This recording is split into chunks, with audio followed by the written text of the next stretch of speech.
आणि त्यांनी भरपूर आमच्या इकडच्या हरिमनगरमधली भागातली कामं भरपूर केलेली आहेत, विकसित भरपूर केलं आहे. आपल्या भागातील सुशोभीकरण खूप चांगलं झालेलं आहे, रस्ते खूप चांगले झालेले आहेत.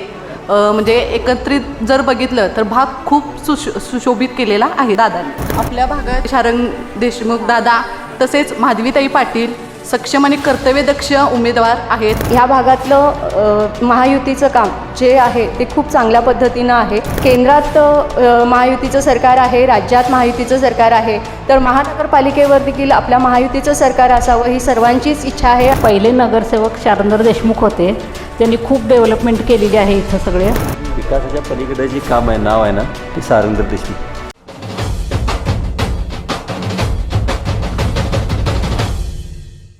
नमस्कार, मी सई कुलकर्णी आणि आपण पाहत आहात तारा न्यूज. महानगरपालिकेची रणधुमाळी, निवडणुकीची रणधुमाळी सध्या सुरू आहे आणि त्याच अनुषंगाने आज आपण येऊन पोहोचले प्रभाग क्रमांक 9मध्ये.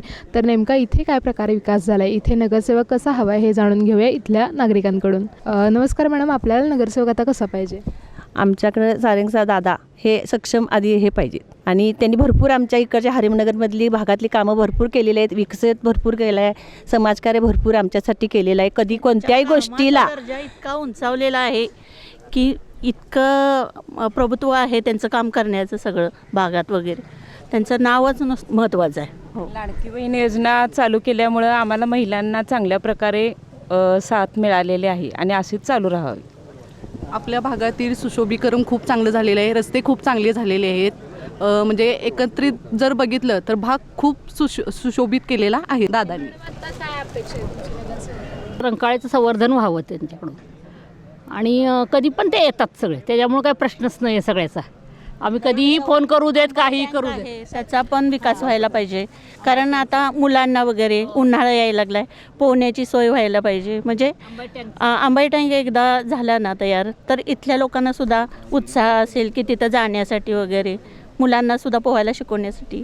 आपल्या भागात शारंग देशमुख दादा तसेच माधवीताई पाटील सक्षम आणि कर्तव्यदक्ष उमेदवार आहेत, त्यामुळं आपला काही प्रश्नच उरणार नाही.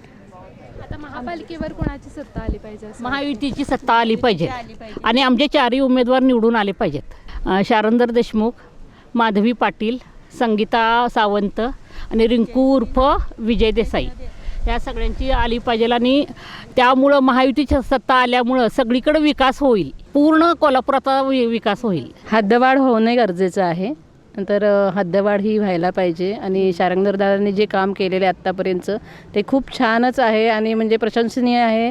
इथनं पुढेही ते करतील अशी आम्हाला खात्री आहे. सौ प्राची आनंद कुलकर्णी, प्रभाग क्रमांक 9. ह्या भागातलं महायुतीचं काम जे आहे ते खूप चांगल्या पद्धतीनं आहे. केंद्रात महायुतीचं सरकार आहे, राज्यात महायुतीचं सरकार आहे, तर महानगरपालिकेवर देखील आपल्या महायुतीचं सरकार असावं ही सर्वांचीच इच्छा आहे. आणि त्या अनुषंगाने आज आपल्याला सक्षम उमेदवार आज भेटलेले आहेत. सर्वच ताकदीनं ह्यामध्ये उतरलेले आहेत आणि आपल्या 9 नंबरच्या प्रभागाचा चांगल्या पद्धतीने विकास होणार आहे. त्यापूर्वीही शारंग देशमुख साहेबांचं काम आपल्या हरिओम मध्ये चांगल्या पद्धतीनं झालेलं आहे.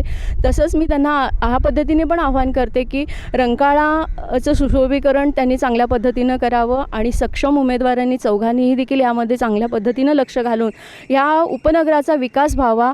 इथं बसेसची कमतरता आहे, ती पूर्ण व्हावी. अमल माळिक साहेबांच्या माध्यमातून ती पूर्ण होत आहे, तरी मी यांना पण विनंती करते की ती लवकरात लवकर व्हावी आणि जनतेला त्याचा चांगला फायदा होईल. महायुतीचे उमेदवार रिंकू देसाई, शारंग देशमुख, माधवी वहिनी आणि संगीता सावंत हे महायुतीचे उमेदवार आहेत.